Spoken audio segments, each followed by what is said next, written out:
मिन ग़ज़ब जब्बार व मिनश्शैतानिर लईनिर रजीम। बिस्मिल्लाहिर्रहमानिर रहीम।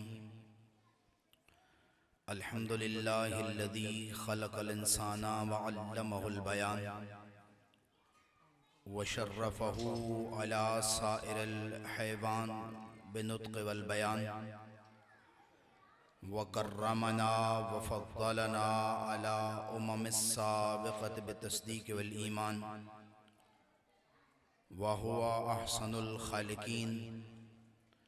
वस्सलातु वस्सलामु व तहिय्यतु वल इकराम अला सय्यिदिल अंबिया वल मुरसलीन ख़ातमिन नबिय्यीना व रहमतल लिल आलमीन अल मुख़ातब बित्वाहा व यासीन मन कान नबिय्यन व आदमु बैनल माइ व तीन अबिल क़ासिम मुहम्मद।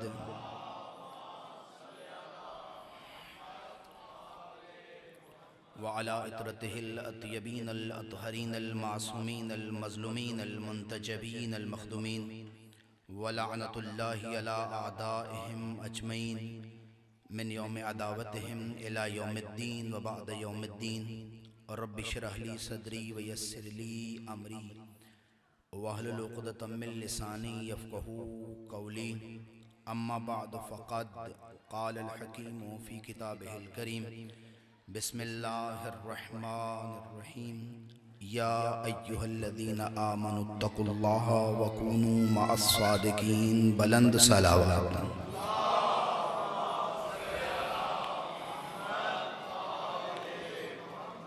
दुआ है मन्नान और कुद्दूस अल्लाह आपकी हाज़िरी को कबूल फरमाए।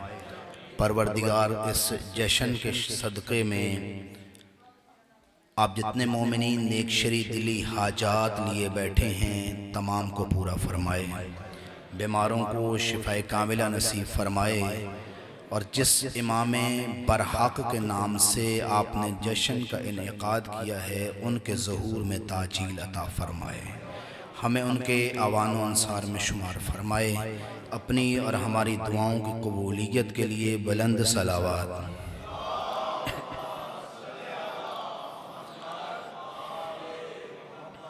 तवज्जो है सामीन गिरामी, दो अदद मुबारकबादें आपके लिए देना लाजिम और ज़रूरी समझता हूँ। एक मुबारकबाद तो ये कि शाबानुल मुअज़्ज़म का महीना है और इस महीने में खुशियाँ ही खुशियाँ हैं।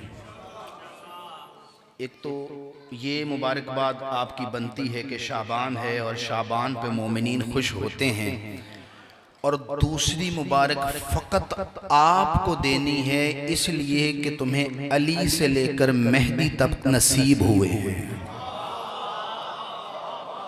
मैं बड़े आराम से पढ़ने का, समझा के पढ़ने का आदी हूँ और आज तबीयत भी नासाज है, सफ़र भी ज़्यादा किया है। आप सुनेंगे तो मैं बात करूँगा, आप बात सुनना छोड़ देंगे मैं बात को समेट लूँगा। ये खुशकिस्मती तुम्हारी है कि तुम्हें अली से लेकर मेहदी तक नसीब हुए हैं।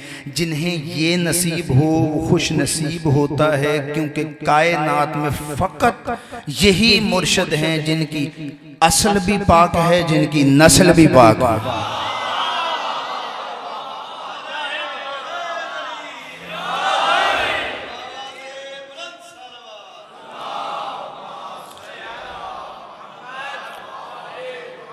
ये वो हस्तियां हैं कि जिनकी असल भी पाक है, नस्ल भी पाक है।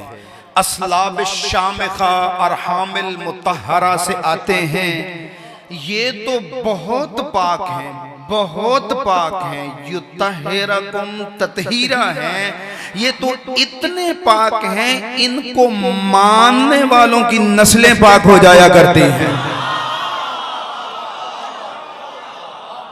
उनकी तहारत का आलम क्या होगा, उनके तकद्दुस का आलम क्या होगा, उनके तात्तुर का आलम क्या होगा। मुझ में ना हैसियत है ना मेरी औकात है कि मैं उनकी तहारत को बयान करूं। मुझे तो इतना पता है जो इनसे जुड़ जाता है वो पाक हो जाता है, जो इनसे जुदा होता है वो नजिस हो जाता है। क्योंकि इनके कुर्ब का नाम तहारत है, इनसे दूरी का नाम निजासत है। जो इनसे दूर हो जब वो नजिस है तो जिसे ये खुद दूर कर दें,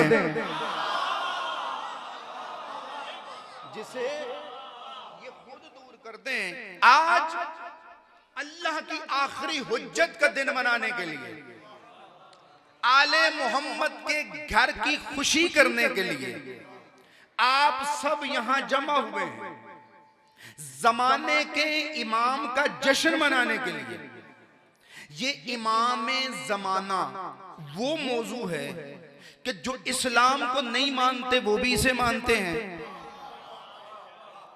भाई जो इस्लाम को नहीं मानते, मैं बड़ी जिम्मेदारी से बात करके आगे गुजरूंगा कि जो इस्लाम को नहीं मानते वो भी एक मुस्लिह के तसव्वुर को मानते हैं कि कायनात का अंजाम मंतकी होना चाहिए। जो शियों को नहीं मानते वो भी इमाम को मानते हैं, शिया भी इमाम को मानते हैं। इसलिए मकसद बात करने का यह है कि मोमिनों की भी ईद है, मुसलमानों की भी ईद है, इंसानों की भी ईद है। बड़ी तवज्जो रखिएगा भाई। देखिए मुसलमान भी मानते हैं, मुसलमान से बड़ा एक दर्जा है मोमिनीन का, वो भी मानते हैं। और इनसे बड़ा फैलाव है इंसानों का। मुमकिन है मुसलमान हो, मुमकिन है ना हो, इंसान होने के नाते भी कायनात मुंतजिर है मेहदी की। मुसलमान होने के नाते भी कायनात मुंतजिर है मेहदी की।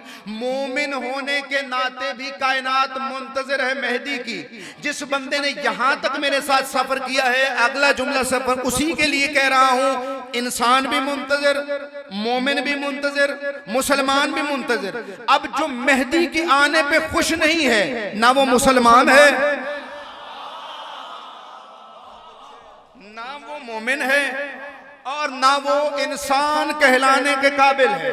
मैं बिल्कुल बाल से बारीक दलील दे के मौजू को खोलना चाहता हूं। आज भी इमामे जमाना मौजूद है। दलील ये है कि जमाना कायम है। बात बड़ी थी और आपने बड़ी आसानी से हजम कर ली। मैं बात को खोलता हूं। दलील, आज भी हुज्जत खुदा मौजूद है, इमाम जमाना मौजूद है। दलील इसलिए कि जमाना कायम है, जमाना सांस ले रहा है, जमाने के बदन में रूह मौजूद है, इसलिए कि रूह कायनात पर्दे में जिंदा है। मैं बारीक जुमला कहूंगा कि रूह कायनात पर्दे में जिंदा है। आपके बदन में अगर खून गर्दिश कर रहा है तो ये खूने ज़हरा का सदका है। आपके बदन अतहर में, क्योंकि मोमिन हो और मोमिन से पाकीज़ा बदन किसी का हो नहीं सकता। आपने अली से लेकर मेहदी तक उन हस्तियों को माना है तो आपका वजूद पाक है। आपके बदन में अगर खून गर्दिश करता है तो ये सदका है मौला का। आपने एक बात सुनी होगी कि अल्लाह ने कायनात मोहम्मद के सदके में बनाई है।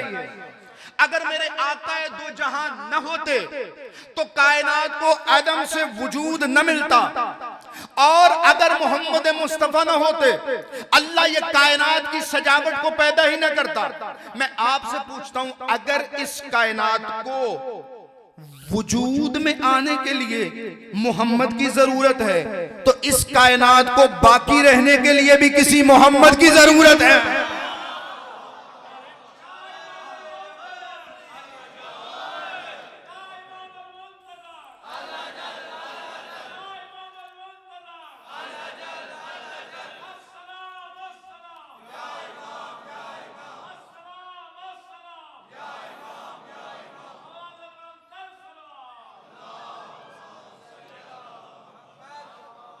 घबराए तो नहीं बैठे दोस्त? मैं थोड़ी सी और सहमत देना चाहता हूं ताकि बात करीब हो जाए। जिस तरह कायनात को अदम से वजूद में आने के लिए मोहम्मद की जरूरत है, बाकी रहने के लिए भी मोहम्मद की जरूरत है। कायनात बाकी है तो मतलब कायनात का इमाम बाकी है।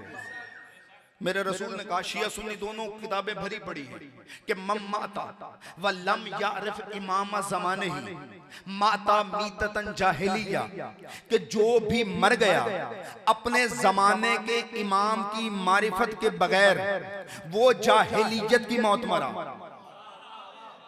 जो बंदा भी, जो मम्माता, जो भी अपने जमाने के इमाम की मारिफत के बगैर मरा, इसका मतलब है जब तक जमाना है। भाई देखें, ये रसूल सादिक का कौल है, किसी आम बशर का कौल नहीं।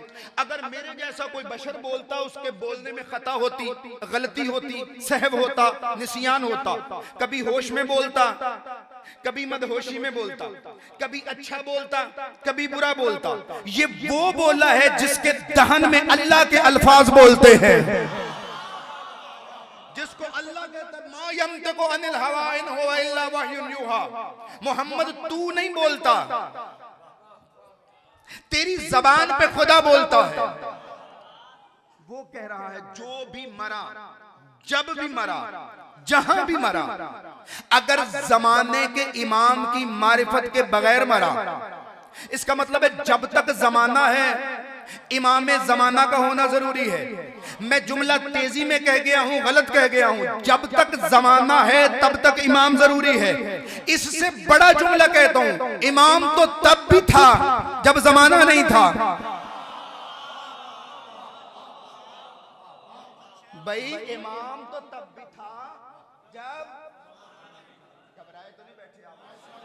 लेकिन मेरी तबीयत काफी नासाज है, लेकिन मैं कोशिश करूंगा कि आपकी खिदमत बेहतर अंदाज से कर पाऊं और ये बातें आपके जहनों में नक्श रहें, ताकि दुनिया में सआदत का बाइस बने, आखिरत में नजात का बाइस बने। भाई जब जमाना नहीं था तब भी ये थे।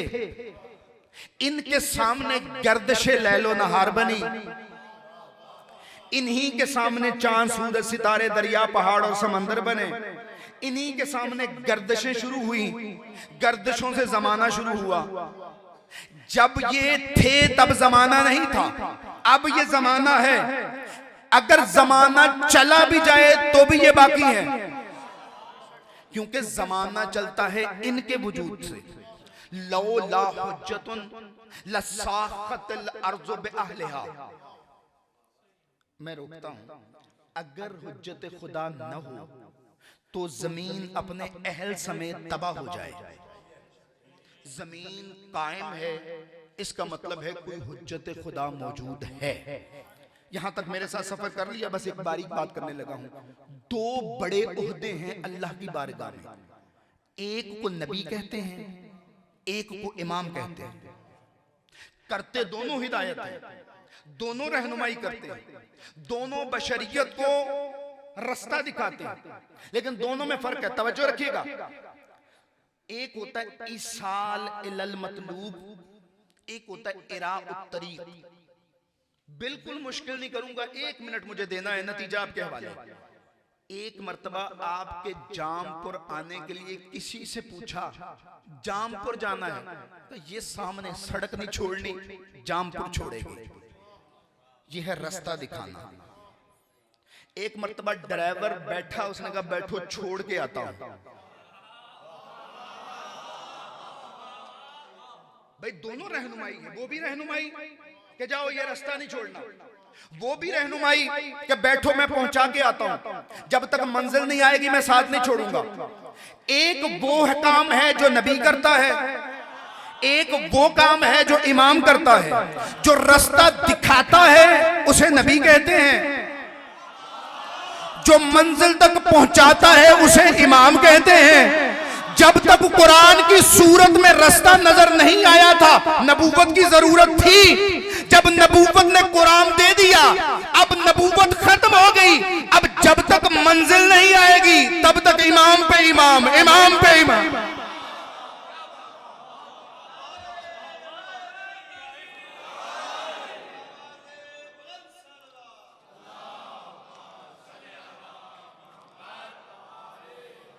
तवज्जो फरमा रहे मेरे दोस्त। भाई जब तक मंजिल नहीं आ रही तब तक इमाम का होना जरूरी है, रहनुमा का होना जरूरी है। किसी ऐसे का होना जरूरी है, वरना कायनात में कोई भी बंदा कल को कह सकता है परवरदिगार किसे फॉलो करते। भाई देखे मेरे जैसा बंदा, आज हजारों लाखों किताबें लिखी जा चुकी, हर बंदा दावेदार है दीन का। मैं पहलू थामूं तो किसका थामूं, मैं किसी का दामन थामूं तो किसका थामूं। परवरदिगार कोई तो ऐसा हो जो मंजिल तक पहुंचाने की सलाहियत रखता हो। जिस बंदे को खुद रास्ता पता ना हो, भाई मैं बड़ी तसल्ली से अगर बात को समझा सका, जिस बंदे को खुद रास्ता पता ना हो वो किसी का रहनुमा क्या बनेगा। जिसको खुद मंजिल का पता ना हो वो किसी को मंजिल क्या दिखाएगा। जो किसी को मंजिल दिखाता है उसे हादी कहते हैं, जिसे मंजिल पता होती है उसे महदी कहते हैं। जिसे मंजिल मालूम होती है उसे मेहदी कहते हैं। इसका मतलब है हादी के लिए मेहदी होना जरूरी है। कायनात ने भी इमाम माने होंगे, लेकिन कायनात में कोई इमाम नहीं जो मेहदी हो, क्योंकि किसी को कुछ आता है तो कुछ नहीं आता, कुछ आता है तो कुछ नहीं आता। फकत आले मोहम्मद का घराना है, बिस्मिल्लाह की बे से लेकर वन्नास की सीन तक जहां से पूछो, हलाल पूछो हराम पूछो। मैं जल्दी में जुमला नहीं कहा, तुम्हारे मौजू से मुंसलिक जुमला कह रहा हूं। आपके और मेरे तीसरे इमाम हजरत इमाम हुसैन अलैहिस्सलातु वस्सलाम। चलिए बात आ गई है तो बात को और पुरलुत्फ बनाते हैं। अल्लाह के जितने भी नबी आए हैं, हजरत आदम से शुरू हुए खातमुल मुरसलीन तक ये सिलसिला जारी रहा।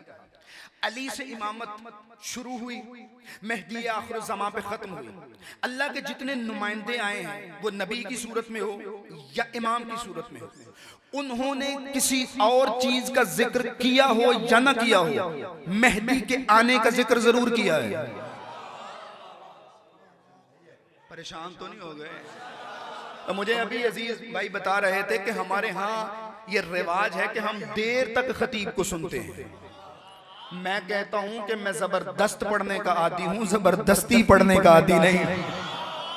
और वैसे भी अगर किसी का किसी पे 10 रुपए का एहसान हो तो बंदा उसके लिए खुश होता है। तुम्हारी तो सांसें ही मेहदी के सदके में चल रही हैं। जज्बात में जुमला नहीं कहा, खुतबा गदीर का एक जुमला है। मेरे नबी ने कहा बिना अंज़लल्लाहु रिज़्क़ व बक़ियल खल्क़, हमारे सदके में अल्लाह रिज़्क़ नाजिल करता है। मेरे जैसा कम पढ़ा लिखा तालिबे इल्म अगर उससे पूछो रिज़्क़ क्या है, वो कहेगा गंदुम रिज़्क़ है, चावल रिज़्क़ है, चना रिज़्क़ है। मेरे जैसे तालिबे इल्म की तालीम थोड़ी है तो वो यही कहेगा जो गंदुम दे वो राज़िक होता है, जो चावल दे वो राज़िक होता है, जो चने दे वो राज़िक होता है। माफ करना, अल्लाह वो राज़िक है जो गंदुम को भी रिज़्क़ देता है, चावल को भी रिज़्क़ देता है, पानी को भी रिज़्क़ देता है। तो रिज़्क़ है क्या?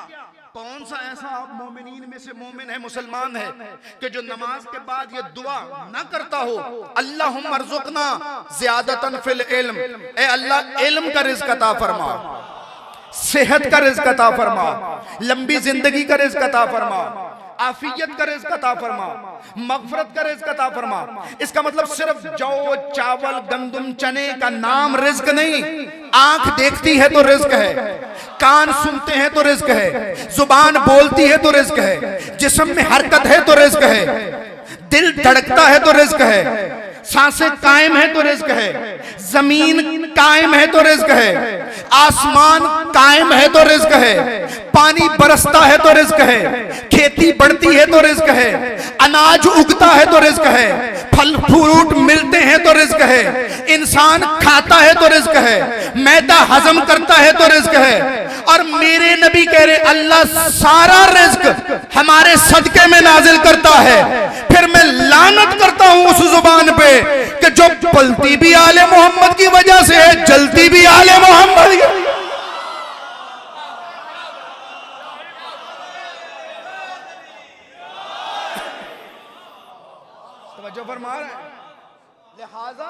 जिसका एहसान इतना है, सलवात पढ़ो,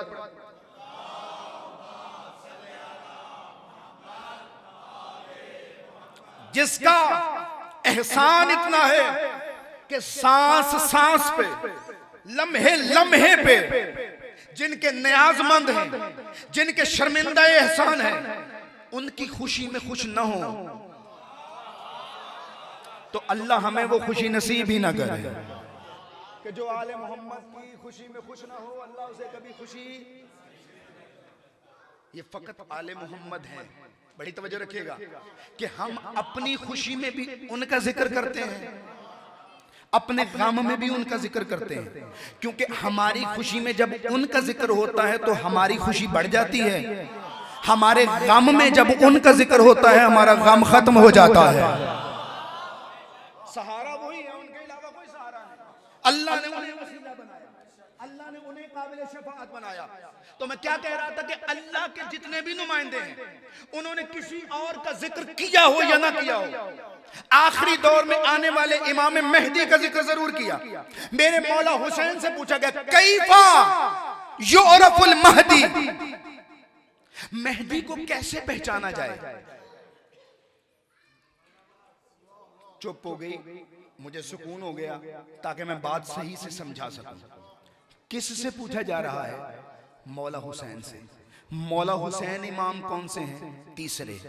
मेहदी इमाम कौन से हैं? इसका मतलब है उस जमाने के लोगों को भी पता था कि इमामत रुकनी नहीं, इमाम पे इमाम, इमाम पे इमाम, हादी पे हादी, ताहिर पे ताहिर, तैयब पे तैयब, क्योंकि ये इन्ना आतैना कल कौसर का तसलसल है। ये इन्ना आतैना कल कौसर का तसलसल है, ये रुकेगा नहीं, ये जारी रहेगा और इसे जारी रहना चाहिए, इसलिए कि यही तो मोहम्मद की नबूवत की दलील है। भाई इसे जारी रहना चाहिए, यही तो मेरे नबी की नबूवत की दलील है। आपका पूरा हक बनता है कि आप गौर से मुझे देखें, नबी की नबूवत पे दलील ये इमामत। हाँ, जितनी बड़ी दलील खत्मे नबूवत पे शियों के पास है, कायनात में और किसी के पास नहीं।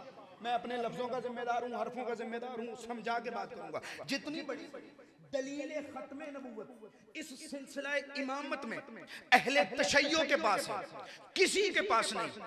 क्यों? क्योंकि हमारे पास इमाम की सूरत में पहला इमाम अली है,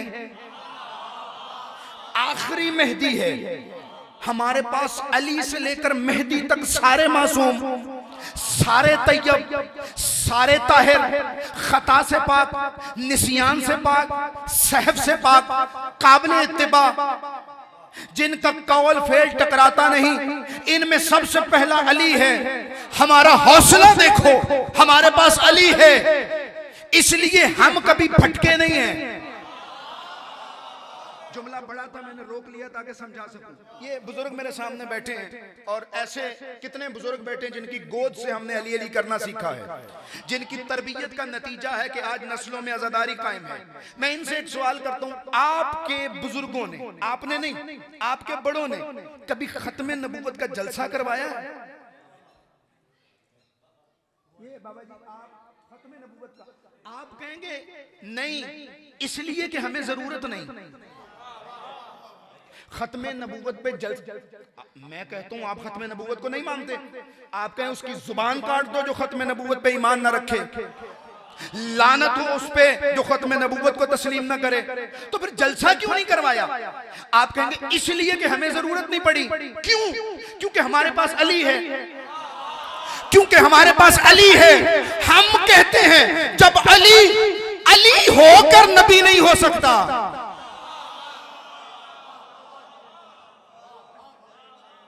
अली होकर नबी नहीं हो सकता, तो किसी और की हैसियत क्या? जब अली होकर, हसन होकर, हुसैन होकर, सज्जाद होकर, मेहदी होकर, नबी वही जिसे अल्लाह ने नबी बनाया। और कानून है, याद रखिएगा, कानून है कि कोई भी नबी जब मोजज़ा लेके आता है, जब तक नबी रहता है तब तक मोजज़ा काम करता है। भाई जब नबी चला जाए तो मोजज़ा काम।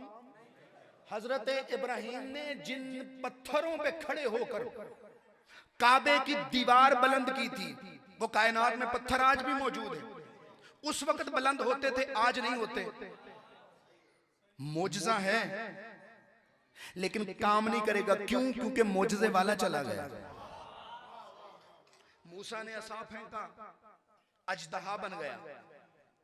हजरत मूसा के बाद असा रहा, काम नहीं करता। क्यों? मोजज़े वाला चला गया। इब्राहीम के बाद हजरत सुलेमान, कालीन को हाथ मारते कालीन बुलंद होता। सुलेमान चले गए, कालीन है, मोजज़ा नहीं दिखाएगा। क्यों? मोजज़े वाला चला गया। मोहम्मद का सबसे बड़ा मोजज़ा है कुरान, लेकिन कुरान जैसे कल मोजज़ा था, कुरान वैसे आज मोजज़ा है। इसका मतलब है कल मोहम्मद खुद मौजूद था, आज कोई नायब मोहम्मद मौजूद है।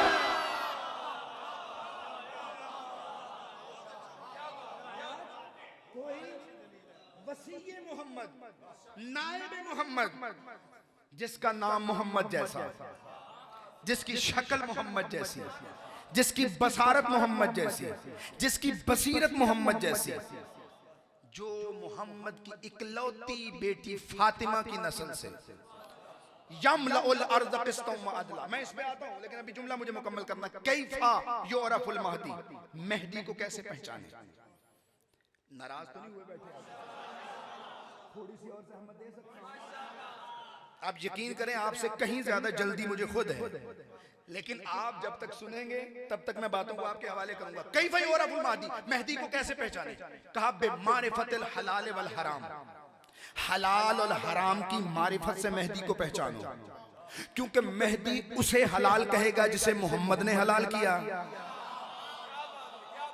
उसे हराम कहेगा जिसे भाई शरीयत, नबूवत, रिसालत खत्म हुई मोहम्मद पे, खत्म हो गया आसमानी पैगाम। तबयीन करना है इमामों का काम। किसी भी इमाम को पहचानना हो कि ये अल्लाह की तरफ से है या बंदों की तरफ से, तो देखो अगर हलाल मोहम्मद को हलाल कहे, तवज्जो होगी सबकी, तो ये अल्लाह की तरफ से। और अगर उसमें रद्दो बदल करे तो ये लोगों का बनाया हुआ है। ये कायनात में और भी इमाम होंगे, मुझे किसी से गर्ज नहीं, लेकिन कायनात में फकत ये 12 हैं जिनका कौल वही है जो मोहम्मद का है। मैं अभी रुक के पढ़ना नहीं चाह रहा था और अब मुझे जहन में आ गई ये बात, तो संभालते जाओ। एक बंदा ज़ैद शिहाम नाम का एक शख्स मेरे इमाम जाफर सादिक अलैहिस्सलातु वस्सलाम के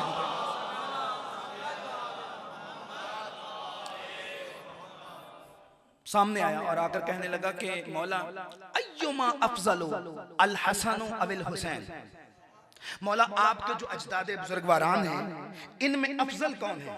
मौला हसन अफजल है या मौला हुसैन अफजल है? इमाम ने बड़ा खूबसूरत जुमला कहा। इमाम ने कहा ज़ैद इन्ना फज़ल अव्वलिना यल्हक़ु बिफ़ज़ल आखिरिना व इन्ना फज़ल आखिरिना यल्हक़ु बिफ़ज़ल अव्वलिना व लिकुल्लिन लना फ़ज़लुन। ए ज़ैद याद रखना, हम में जो पहले की फजीलत है वही आखिरी की है, जो आखिरी की फजीलत है वही पहले की है, और हमारे घर में जो भी है वो साहिब फजीलत है। फिर इमाम की जबान, बड़ा लतीफ जुमला है और तवज्जो कीजिएगा, फिर इमाम की जबान कुछ लम्हों के लिए खामोश हुई।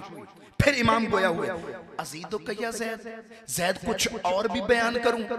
उसने कहा फर्जंदे पैगंबर आप बोले तो कौन नहीं सुनना चाहेगा? आप अगर कलाम फरमाए तो किसकी जरूरत है ना सुने, आप बयान फरमाइए। इमाम ने फरमाया याद रखो, खिलकतो ना वाहिदुन, खुल्को ना वाहिदुन, तीनतो ना वाहिदुन, इल्मो ना वाहिदुन, हिल्मो ना वाहिदुन, कुल्लो ना वाहिदुन, अव्वलो ना मोहम्मद। हमारा इल्म भी एक है, हमारा हिल्म भी एक है, हमारी तीनत भी एक है, हमारी खिलकत भी एक है, हम सारे के सारे मोहम्मद हैं। जिसे पहले ने हलाल किया उसे आखिरी भी हलाल कहेगा, जिसे पहले ने हराम किया उसे आखिरी भी हराम करेगा। इमाम ने फरमाया महदी को पहचानो हलाल और हराम से, व इहतियाजु नास इलैहि वला यहताजु इला अहदिन, और एक और निशानी है, तुम कायनात को मेहदी का मोहताज देखोगे, मेहदी को किसी का मोहताज नहीं देखोगे। जैसा पहला, घबराए तो नहीं बैठे, थोड़ी सी और ज़हमत देना चाहता हूं, जैसा पहला वैसा आखिरी। मेहदी को पहचाने कैसे? कायनात उसके दर पे आएगी, वो किसी के दर पे नहीं जाएगा। ये इमाम ने कहा, और कुमैत ने कहा था, खलील अहमद फराहिती ने कहा था मेरे मौला अली के बारे में, अली तेरी अजीब किस्मत है, एहतियाजुन नास इलैहि व इस्तिगनाहु अनिल कुल दलीलुन अला अन्नहु इमामुल कुल। ए अली, कायनात का ठोकरे खा के तेरे दर पे आना और तेरा सिवाय खुदा के किसी के दर पे न जाना तेरे इमाम कुल होने की दलील है।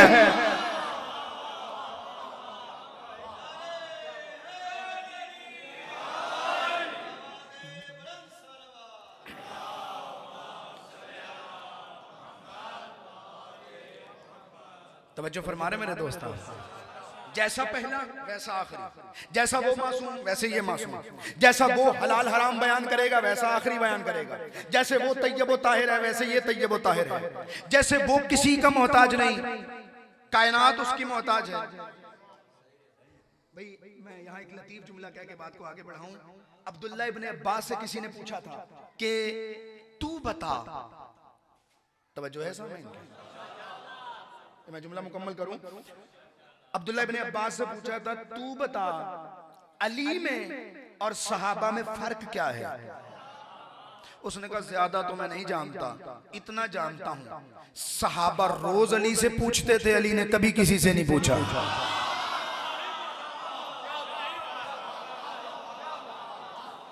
मेरे दोस्त, मेरे भाई, मेरे बेटे, ये कभी कभी स्कूल यूनिवर्सिटी में जाते तो परेशान हो जाते हैं, फलाना हमसे सवाल पूछता है हम क्यों जवाब दें, फलाना हमसे सवाल पूछता है हम क्यों जवाब दें, मेरा फलाना दोस्त पूछता है हम क्यों जवाब दें। मेरे भाइयों, जवाब तुमने ही देना है, लोगों ने पूछना है, तुमने बताना है, पूछना उनकी जिम्मेदारी है, बताना तुम्हारी जिम्मेदारी है, क्योंकि उन्होंने उन्हें माना है जो पूछते रहे हैं, तुमने उन्हें माना है जो बताते रहे।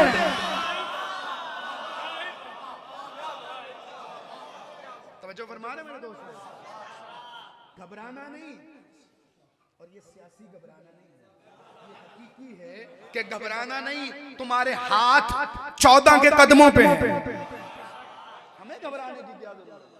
जैसा वो पहला वैसा ये आखिरी, जैसे वो मासूम वैसे ये मासूम, वो भी आया अदालत के लिए, ये भी आएगा अदालत के लिए, वो भी अल्लाह का बनाया हुआ, ये भी अल्लाह का बनाया हुआ।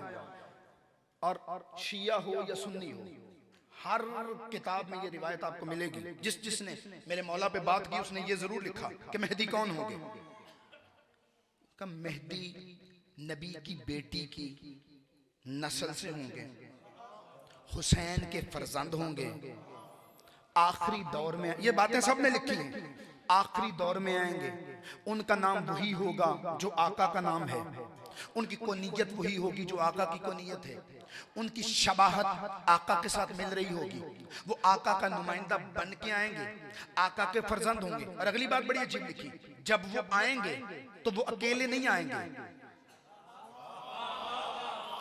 भाई आप बरसों से सुन रहे हैं इस महदवियत को, आपको तो समझाने की जरूरत नहीं, वो आएंगे तो अकेले नहीं आएंगे, हजरत ईसा भी नाजिल होंगे। और सिहाए सित्ता की रिवायत दे रहा हूं तुम्हें कि मेरे नबी ने कहा क्या हाल होगा तुम्हारा कि जब ईसा बिन मरियम आएंगे तुम में मौजूद होंगे, और इमामत करवाने वाला वो तुम्हारा इमाम होगा। अब शिया सुन्नी उलमा ने मुत्तफिक लिखा कि जब ईसा और मेरा मौला दोनों जमा होंगे तो मेहदी आगे होंगे। मैं बड़ी देखें बात वो जो दलील से, बात वो जो काने को निंदा हो, बात वो जिसमें वजन हो। जब दोनों हस्तियां आएंगी तो हजरत इमाम मेहदी हजरत ईसा का एहतराम करते हुए कहेंगे कि यब्ना मरियम यतक़द्दम, आगे बढ़िए, नमाज पढ़ाइए। लेकिन जनाब मरियम के फर्जंद हजरत ईसा अलैहिस्सलाम, मेरी जान कुर्बान हो हजरत ईसा के कदमों में, आगे नहीं बढ़ेंगे। इसलिए वो कहेंगे मैं मरियम का बेटा हूं,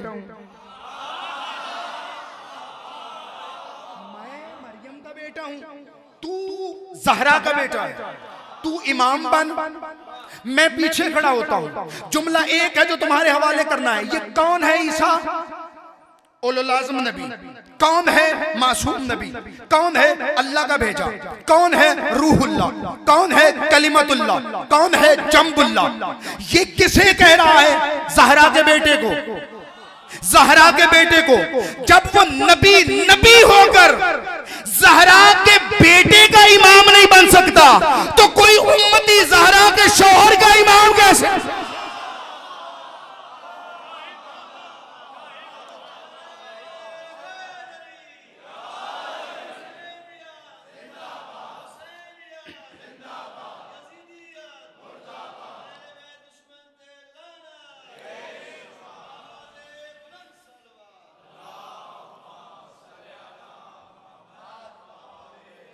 तवज्जो फरमा रहे मेरे दोस्त, वो मरियम का बेटा होके, उलुल आज़म नबी होके, साहिब किताब नबी होके, अल्लाह का कलिमा होके, तैयब व ताहिर होके, फर्जंदे ज़हरा के आगे नहीं खड़ा होता। ज़हरा का बेटा है, बेटे की जन्नत मां के कदमों के नीचे होती है। जब वो ज़हरा के बेटे के आगे खड़ा नहीं होता तो कोई आम उम्मती ज़हरा के शोहर के आगे कैसे खड़ा हो सकता है? बाबे मदीनतुल इल्म के आगे। और वैसे भी कुरान कहता है आलिम और जाहिल बराबर नहीं। अल्लाह तो किसी गैर आलिम को आलिम के बराबर खड़ा करने पे भी मना करता है, आगे खड़ा करना तो बात की बात है। यमलउल अर्ज़ क़िस्तम व अदला, मेहदी जब आएगा तो दुनिया को अदल इंसाफ से भर देगा। तमाम मौलिआत ज़ुल्म व जौरा, जैसे वो जुल्म व जौर से बरी होगी।